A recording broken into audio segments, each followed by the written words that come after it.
good. Good. Well, good morning. Thank you for being here today, and thank you for those that are watching online around the state of Minnesota today. My name is Bruce Gordon. I'm with the Minnesota Department of Public Safety. I'm the Communications Director. We're here today to talk about an important issue, distracted driving. Unfortunately, right now in Minnesota, there's probably somebody that's driving the roads, maybe right next to a relative of yours, and they're not paying attention to what they're doing. And we're here to talk about this very important issue about how it changes lives and changes lives forever. You'll be hearing from several people today, and then we'll have some time to answer questions. First off, Donna Berger, the Director of the Office of Traffic Safety at the Minnesota Department of Public Safety. Kelsey Dyals, her son Henry suffered serious injuries in a distracted driving crash. And Michael Schneider, Eagan police officer, who was on the scene of that crash, that tragic day. Gordy Fearson, who is the Youth Driving Programs Coordinator, Office of Traffic Safety, is here. He is available to answer questions following our availability. We also want to thank Jim McDonald, the Eagan Police Chief, for being here today. Thanks, Chief. We appreciate your time. Donna Berger.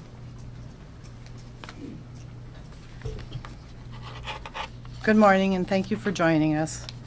It doesn't take much to get distracted in our cars or take our attention off the road. We have a lot on our minds. Our thoughts may drift to a project deadline or work or what we're making for dinner. 4 or 5 seconds can go by, we glance at our phone, or we check a text. Or maybe we're just having a lively conversation with other people in the car, and we think we have to turn and look at them to make our point. No one intends for a second here or a second there to end up seriously injuring or killing someone. But good intentions don't prevent crashes and save lives. Smart choices do. Distracted driving contributes to 1 in 4 traffic fatalities in this state. Preliminary numbers show that distraction was a factor in 16,920 crashes last year. Those crashes resulted in 7,377 injuries and took 48 lives. In Minnesota, it's illegal for drivers to read, send text or emails, access the web, check Facebook while a vehicle is in motion or a part of traffic. And this includes if you're stopped at a stoplight. It's also illegal for teen drivers with a provisional driver's license to use a cell phone while driving at all. If you injure or kill someone because of texting and driving, you can face a felony charge of criminal vehicular operation or homicide. Too many Minnesotans are letting distractions take their focus off the road. It's a gamble that's wrecking lives and causing pain, loss, and regret to too many people. Before you put your car into gear, do what you can to eliminate all distractions in your car. Focus on the road. Set your music ahead of time. And put that phone away, please, and figure out your directions. If you don't, you could cause a crash like the one that severely injured Kelsey Dyals' child last July. I'd like to invite Kelsey to share with you her story. Thank you, Donna, for having me here to get my story out and talk about what happened to my son and our family during this, what could have been prevented accident. I would like to thank all the police officers and Health East paramedics that were there immediately after the accident that helped save Henry's life. Today we wouldn't know where we would be if they wouldn't have gotten there as soon as they did, and we appreciate everything that they did.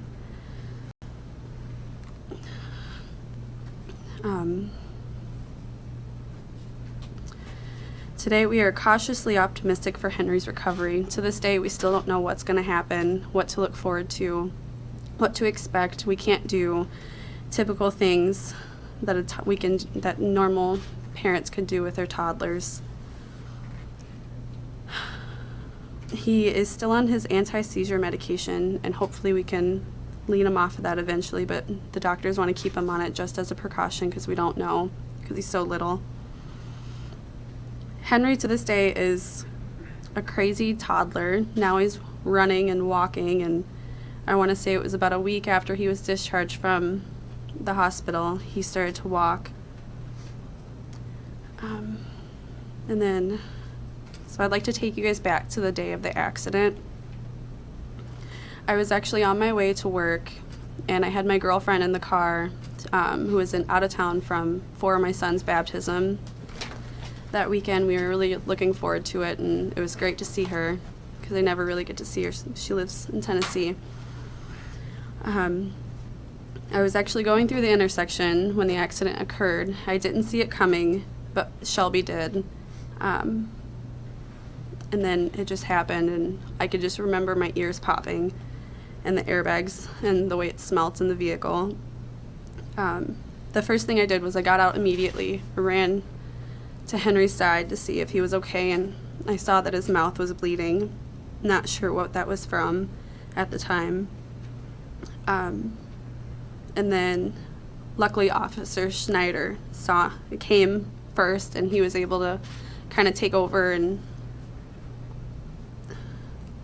help out so I wouldn't have to sit there and try and keep him awake, because he was going unconscious and we had to like rub his leg to keep him awake. And then the first person I had to make the call to was his father, Josh. He was at work. He works in Eagan, so it wasn't that far of a drive to get there. And he was befounded and didn't know what to expect when he got there. I didn't know what to tell him because I didn't know anything. And then I just had to make all the preceding calls after that to my mom and my dad, who was out of town. So then we went to the hospital, and I went in first. Josh and Shelby went to park the vehicle. And then we get led into this waiting area, and the chaplain walks in, and immediately I knew something was really wrong. And she kind of prepared us for what to expect when we went into the emergency room that Henry was being in. She warned us that there was going to be a ton of people in there, and I was just wanting to see Henry. And we walked in, and had to be at least 20 people in the room, and Henry's laying there unconscious on the table with a breathing tube in. Not knowing what was happening, they sent him in to get a CT scan, and that's where they noticed that he had a bleed in the right side of his brain. By the time that we knew he was actually he was going to have surgery, he was actually in the surgery.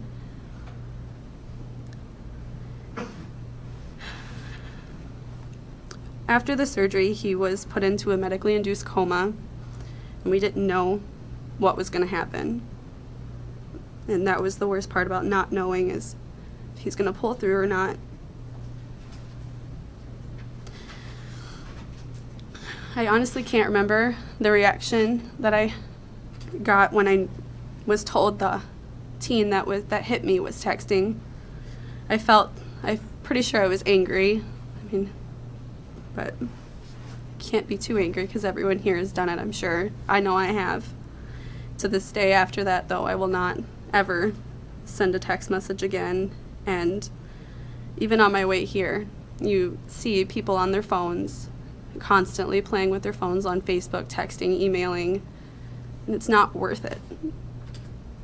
I mean, I'm a young mom. Everyone just thinks just because I'm young, they assume I text, and I have, but I won't anymore, and I just want to get my word out that I am young, and I understand that teenagers think that their phones are their priorities, but it's not.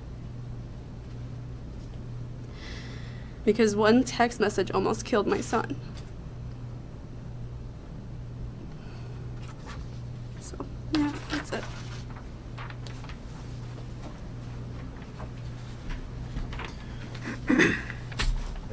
I'm Officer Mike Schneider with the Eagan Police Department. Just want to thank you for having me today. I'm just here to talk about the day of the crash and my response and kind of what I did on scene and kind of how it all went down that day for me, from my perspective.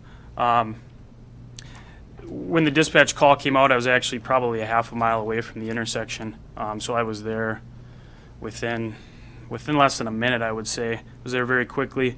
When I got on scene, it was a crash, and there was bystanders. The cars were pretty smashed up, so I knew it was pretty serious right away. And everybody was directing me towards the back seat to where Henry was. When I saw Henry and he was strapped into his car seat, I knew right away it wasn't looking good. He was noticeably injured. Like Kelsey had said, he was in and out of consciousness, bleeding from his mouth. You know, my priorities at that time were to try to keep everyone calm and keep Henry awake, so he doesn't lose consciousness until the EMS, Health East Ambulance, and fire could get there and provide him with the emergency care that he really needed to save his life. So that's what I did. I mean, Health East was on scene within minutes after that. Fire was on scene even before Health East was, and they worked very quickly to get Henry out of that car seat and into the ambulance, into the hospital. I just did everything I could to keep him calm, keep him awake, and keep the scene, I guess, as calm as we could keep it, along with, you know, my other partners that were there from the Eagan Police Department. You know, looking back on the crashes that I've responded to, this was probably right up there with one of the toughest ones. You know, you see a little 2-year-old kid in a car seat, severely injured.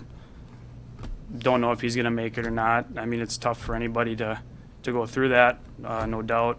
Can only imagine what Kelsey was experiencing then too. After everything was calmed down on scene, Henry was off to the hospital. It's kind of when the investigation portion of the crash started, and you find out the information that the crash was caused by a distracted driving text message. You know, the only word that kind of comes to my mind is it was tragic and preventable. Distracted driving is such an issue. It's so prevalent. People are always on their phones, attached to their phones, emailing, texting, and surfing the internet, doing whatever. And if there's one place that isn't appropriate, it's when you're driving and when you're behind the wheel. That's a time to put the phone away. Text messages can wait, the internet can wait, emails can wait, because all it takes is one text to have something like this happen or have a tragedy happen, and it's easily preventable. That kind of wraps up my involvement, and I'd like to say thank you for having me today. And Thank you, officer. We have time for some questions for any of our speakers here today. Well, the officer, could you tell us just specific about the crash? Was this a head-on? Was it a turning crash? What were you able to find on how these cars collided? As far as when I was on scene, after the investigation was done on our end, it was more or less a head-on. The vehicle with the woman who was texting, she was making a left-hand turn. Kelsey's vehicle was going straight the opposite way through an intersection. The vehicle turned in front of Kelsey's vehicle into that intersection, to the point where they pretty much collided head-on due to the damage on the vehicles, and it was pretty apparent that it was more a head-on collision than anything. So the impact was pretty substantial. Any other questions? What road was this on? I mean, what were the speed limits? And It's at Diffley Road and Nichols Road in the city of Eagan. Diffley Road, in that specific area, it's a 40-mile-an-hour area there. And Nichols Road is also 40 miles an hour going through the opposite direction. So, I mean, the speed limits, if you're driving 40 miles an hour, are more than enough to really cause a serious crash, no doubt. So. Can you confirm which vehicle is which and what we're looking at? Oh, Vehicle on the left is the Dyals canoe vehicle. The vehicle on the right is the other vehicle. Yeah. Donna, a couple questions for you. Unfortunately, people have heard by now. I'm sorry. Unfortunately, people have heard a lot of times, don't text and drive. What are some things you think people don't know? Like you brought up GPSs. And I know some people think the volume's annoying. I'm just going to look at the directions and like things like that. What are some kind of specifics that you think people don't realize are as dangerous as they are, aside from just texting and driving? Well, I think that the phone has become a part of people's life, as the officer mentioned, so it's an extension of their day all the time. And so I think that it diminishes the chances of something happening. They just think it's a normal part of their life, just like breathing right now. And as he said, it does not belong in the car. So just glancing away 4 or 5 seconds, if you're driving 55 miles per hour, you're driving the length of a football field. That's a lot of things to run into. National Safety Council says you're 23 times more likely to be involved in a crash if you're engaging this behavior. I don't think checking someone's Facebook status, checking that text message, that ding of an email, it's not worth that. Most of our commutes are, we're taking 10-minute trips here, 10-minute trips there. People have to just put that phone away, and then the temptation's gone. Silence it, put it out of reach. I think it's just become such a habit now. And then they just diminish to themselves that it's really not unsafe. And it really is very unsafe. And on those same lines, now everyone knows there's a big taboo drinking and driving, but how do you sort of make this taboo to people? It seems a lot more innocent. Absolutely. I think that's what the problem is with drinking and driving. So, oh, you're a bad person, But this is coming up to the level of drinking and driving, and it all comes down to changing the culture of people that get behind the wheel. Is that it's not okay to multitask behind the wheel. That's the one place you don't multitask, because in a split second things can change. So it's really changing that culture. So if you see someone in that behavior, doing that behavior, it's okay for you to speak up and say that's not okay. And I think that's what we did with drinking and driving. Say, hey, you're not okay to drink and drive. And what you're doing right there, that's unsafe for me. I don't want to be in the car when put that phone away. And people just need to start speaking up. It's not just about the person who's doing it. Absolutely. It's not just about the person that's doing it. It's everyone. Everyone has to do their part. We have laws against texting and driving. How difficult is it for law enforcement to actually enforce that law? Because you have to see somebody doing it, right, and prove they were doing it. Can you just talk a little bit about what challenges that poses for you? Sure. Yeah, like you said, it can be difficult at times to prove that somebody's actually sending a text or looking at an email or using the internet. So, I mean, it comes down to people need to hold themselves accountable and take it upon themselves to not do that, because it's very prevalent, and we try to do our best to enforce it, but it comes down to each and every individual who's driving to take the responsibility to make sure they're doing the right thing and not texting, emailing, Facebooking, whatever, being distracted while they're driving, paying attention to the road. So. How were you able to confirm that this girl driving was, in fact, texting on her phone at the time of the accident? Can I I speak to that, or? There is a pending criminal matter currently in Scott County right now. I think we should leave that untold at this point. Yeah.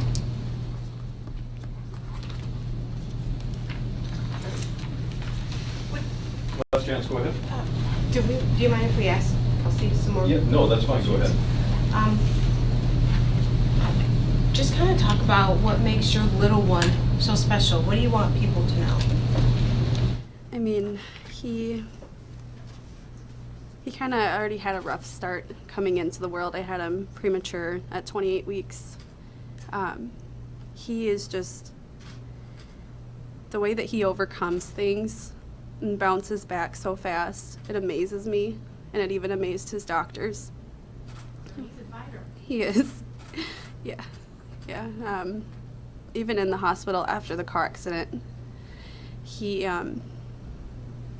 just the way that he would, even in the coma, he would move his fingers and his toes, and you could tell he was still there, but it's just the not knowing that, I don't know. But he's just a little toddler now. Before this accident, did you think much about texting and driving, or did you think it couldn't happen to you? Yep, I didn't think it would happen to me ever, and I would never text and drive when he was in the vehicle. I can't remember the last time I did it. I mean, it was just out of sight, out of mind. You don't think it'll happen to you until it does. Then it sucks that it had to happen.